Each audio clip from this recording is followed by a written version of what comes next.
కరీంనగర్ టౌన్లోనే మీకు ఉదాహరణ చెప్తున్నా, కరీంనగర్ టౌన్లోనే సింతకుంట, కమాన్పూర్, కొత్తపల్లి అనే ప్రాంతంలో 5,000 మంది యువత ఈ డ్రగ్స్ గంజాయికి అలవాటు పడ్డారండి. మీకు ఉదాహరణ చెప్తున్నా, ఆదిలాబాద్ జిల్లాలో ఆదిలాబాద్ ఎడుకోటర్లో ఒక 5,000 మందికి అలవాటు చేసిందండి. నిజామాబాద్లో ఎడుకోటర్లో ఒక 5,000 మందికి అలవాటు చేసిందండి.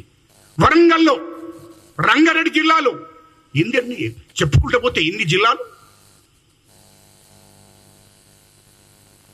మీ మీడియా ద్వారా నేను ఇది యువతకు తెలవాలి, ప్రజలకు తెలవాలి. ఇది ఒక్కటన్నా వదిలేశాడా? డ్రగ్స్ వదలలే, గంజాయిని వదలలే, మందు విచ్చలివిడిగా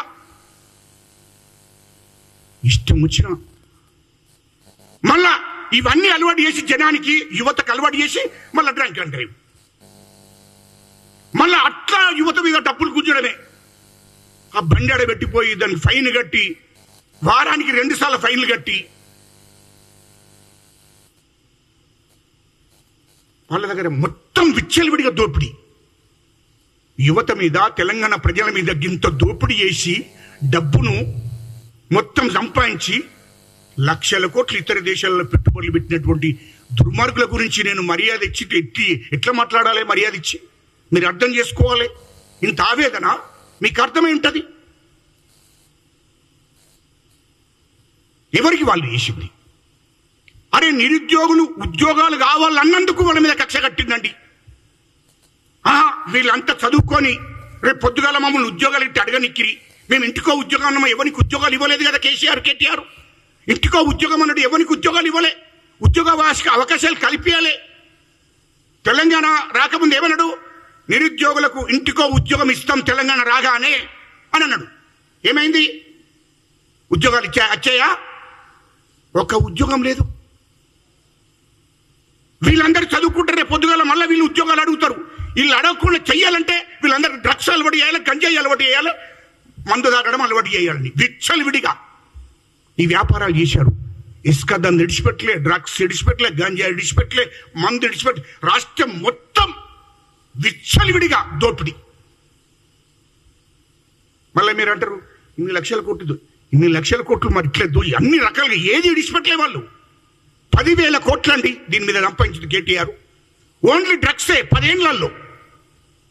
అలా అధికారం ఉన్నన్ని రోజులు కేటీఆర్ కుటుంబం ఎంత దుర్మార్గమైన పరిపాలన చేసిందండి.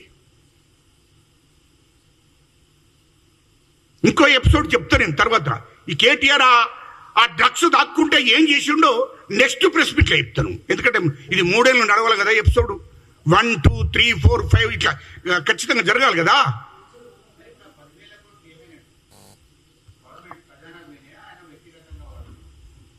మీరు ఏం పేపర్ అండి మీది? మన తెలంగాణ. ఎట్లా ఏంది? మళ్ళొకసారి అడుగు.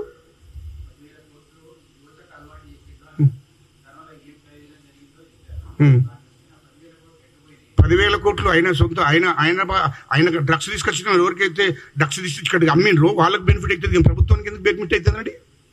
చెప్పండి, ఎందుకు బెనిఫిట్ అవుతుంది అంటున్నా. డ్రగ్స్ అనేది ఇది నిషేధం. డ్రగ్స్ అనేది తాగకూడదు. డ్రగ్స్ అనేది మన భారతదేశంలో నిషేధం. అది తెలంగాణ రాష్ట్రంలో నిషేధం. ఉమ్మడి రాష్ట్రంలో ఎప్పుడు కూడా డ్రగ్స్ ఇక్కడ అలవాటు చేయలే. వైఎస్ రాజశేఖర రెడ్డి గారు ముఖ్యమంత్రి ఉన్నాడు, కిరణ్ కుమార్ రెడ్డి గారు ముఖ్యమంత్రి ఉన్నారు. అప్పుడు డ్రగ్స్ అలవాటు లేదు ఇక్కడ. డ్రగ్స్ అలవాటు అయింది ఎప్పుడో కేసీఆర్ ముఖ్యమంత్రి అయిన తర్వాత, కేటీఆర్ మంత్రి అయిన తర్వాత. దాని సృష్టికర్తనే కేటీఆర్ కదా. డ్రగ్స్ గంజాయి అలవాటు ఎట్లయింది? కేటీఆర్కు మొదలు డ్రగ్స్ తీసుకున్న అలవాటు ఉంది. ఆ అలవాటు తెలంగాణ ప్రజలందరికీ, యువతకు అందరికి కూడా అలవాటు చేయాలని చేశాడు. అదేవిధంగా సినిమా ఇండస్ట్రీ వాళ్ళకు పాపం వాళ్ళు ఎక్కడో ఏరుగా ఎవరన్నా తప్పిపోయి ఎక్కడో పోయినప్పుడు, ఏదో ఇతర దేశాలకు పోయినప్పుడు అది తీసుకునే వాళ్ళట నాకు కూడా తెలియదు. కానీ ఇప్పుడు కొత్తగా వచ్చిన హీరోలు, కొత్తగా వచ్చిన హీరోయిన్లకు అందరికి అలవాటు చేసింది కేటీఆర్ కదా డ్రగ్స్.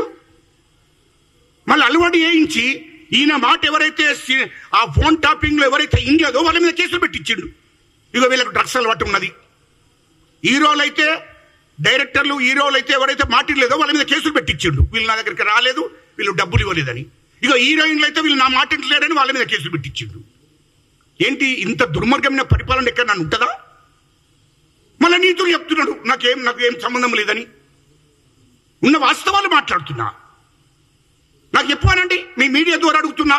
ఎవరైతే ఇతర పార్టీల వాళ్ళని కానీ టీఆర్ఎస్ పార్టీలు ఎవరన్నా కానీ ఇంతకుముందు 2014 దాకా ఈ రాష్ట్రంలో, ఉమ్మడి రాష్ట్రంలో డ్రగ్స్ అలవాటు ఉందా? విచ్చలవిడిగా ఎక్కడన్నా గ్రామ స్థాయిలో, మండల స్థాయిలో, జిల్లా స్థాయిలో డ్రగ్స్ దొరికిందా? దొరకలే. మరి కేసీఆర్ ముఖ్యమంత్రి అయినాకనే కదా ఈ రాష్ట్రానికి డ్రగ్స్ వచ్చింది. కేటీఆర్ మంత్రి అయిన తర్వాతనే కదా డ్రగ్స్ తీసుకొచ్చిందే కేటీఆర్ కదా. కాబట్టి ఇదంతా ఎట్లా విచ్చలవిడిగా తయారు చేసిండు? ఆ డ్రగ్స్ తీసుకుంటా సరే, కేటీఆర్ అంటాడు సచ్చేటోడు చావని, అది పక్కకు పెట్టు. నీకు అలవాటు అయితే నువ్వు బడాబాబు దోపిడీ చేసిన డబ్బుతో నువ్వు తాగుతున్నావు, తింటున్నావు, అది నేను అడగడంలే. అనవసరంగా పిల్లలను నా సర్వనాశనం చేసినావు కదా. వాళ్ళ పొట్ట చేత పట్టుకొని వాళ్ళు బతకడం కోసం వచ్చినటువంటి సినిమా హీరోయిన్లను వాళ్ళ బతుకులు సర్వనాశనం చేసినావు కదా. ఇక్కడ 1000 మంది యువతులను సర్వనాశనం చేసినావు కదా. ఇది అలవాటు చేసి, అందుకోసమే దీనికి మొత్తం ప్రధాన కారణం అంతా కేటీఆరే. ఇవాళ ఫోన్ టాపింగ్ జరిగింది, మీరు చూశారా? 10 ఏళ్లలో ఈ ఫోన్ టాపింగ్ జరిగింది. ఇది డ్రగ్స్ అయిపోయింది. ఇంకోటి ఏం చేసిండు? Phone topping. ఫోన్ టాపింగ్ ఎవరు చేస్తారండి? భార్య భర్తలు చేస్తారా? జడ్జీలు చేస్తారండి? దుర్మార్గులు. కేసీఆర్, కేటీఆర్ అంతా దుర్మార్గమైన పరిపాలన. వాళ్ళను చార్మినార్ దగ్గర ఉరి తీసిన తప్పు లేదు. వాస్తవాలు చెప్తున్నా. భార్య భర్తలై ఫోన్ టాపింగ్ చేయడం, ఆడపిల్లలై ఫోన్ టాపింగ్ చేయడం, జడ్జిలై ఫోన్ టాపింగ్ చేయడం. అదేవిధంగా ఈటాల రాజేందర్ అన్న కానుంచెలు మొదలుకుంటే ఇయల్లో బండి సంజయ్ది, ఇయల్లో మా రేవంత్ రెడ్డి గారిది, ఈ రాష్ట్రం మా రేవంత్ రెడ్డి గారు, మా ముఖ్యమంత్రి గారిది, మా మహేష్ గౌడ్ అన్న గారిది, ఇతర పార్టీ నాయకులందరి. మరి ఇక్కడితో ఆగిందా? ఆగలే. ఎవరైతే జిల్లాల వారిగా ఎవరైతే బడా రాజకీయ నాయకులు ఉంటారో, లేకుంటే వ్యాపారులు ఉంటారో, ఇవాళ మొత్తం ఎంక్వైరీ చేస్తే మొత్తం బయటపడుతుంది. విచారణ చేస్తే ఇన్ని వేల మంది దగ్గర, ఇన్ని వేల మంది ఫోన్ టాపింగ్, వీళ్ళందరూ మావోయిస్టులా, తీవ్రవాదులా? తెలంగాణను ఇష్టం వచ్చినట్టు ఆనాడు రజాకారులు, ఆనాడు రజాకారులు కూడా దుర్మార్గమైన పరిపాలన చేస్తే ఈ రాష్ట్రం మొత్తం తెలంగాణ ఉద్యమం లేచి తుపాకులు పట్టుకొని వాళ్ళ మీద తిరుగుబాటు చేసిన రజాకారుల మీద యుద్ధం జరిగింది. రజాకారులను రాష్ట్రం నుంచి తరిమేశారు. నిజాం 200 సంవత్సరాలు ఈ తెలంగాణ అంటే ఈ ప్రాంతాన్ని పరిపాలించాడు. ఆ తర్వాత దేశానికి స్వతంత్రం వచ్చిన తర్వాత నిజాం కూడా ఈ రాష్ట్రం నుంచి తరిమేయడం జరిగింది. కానీ వాళ్ళు కూడా ఇంత దుర్మార్గమైన పరిపాలన చేయలేదు కావచ్చు, నాకు తెలియదు. నేను అప్పుడు పుట్టలేదు కాబట్టి నాకు తెలియదు. కానీ కేసీఆర్ మాత్రం చేసిండండి. కేసీఆర్, కేటీఆర్ అంతకన్నా ఎక్కువ దుర్మార్గ పరిపాలన నడిపించారు. తెలంగాణ ప్రజలు కలగన్న కలెక్కడబోయింది. తెలంగాణ యువత కలగన్న కలెక్కడబోయింది. తెలంగాణ అమరవీరులు, ప్రాణత్యాగం చేసిన అమరవీరులు వాళ్ళు ఏదని కలగన్నారు. తెలంగాణ వస్తే, ఈ తెలంగాణ రాష్ట్రం వస్తే మాకు ఉద్యోగాలు వస్తాయి, తెలంగాణ రాష్ట్రం వస్తే సంపద, తెలంగాణ రాష్ట్రం వస్తే నీళ్ళు వస్తాయి, తెలంగాణ సంపద వస్తే అన్ని రకాలుగా బాగుపడతాం.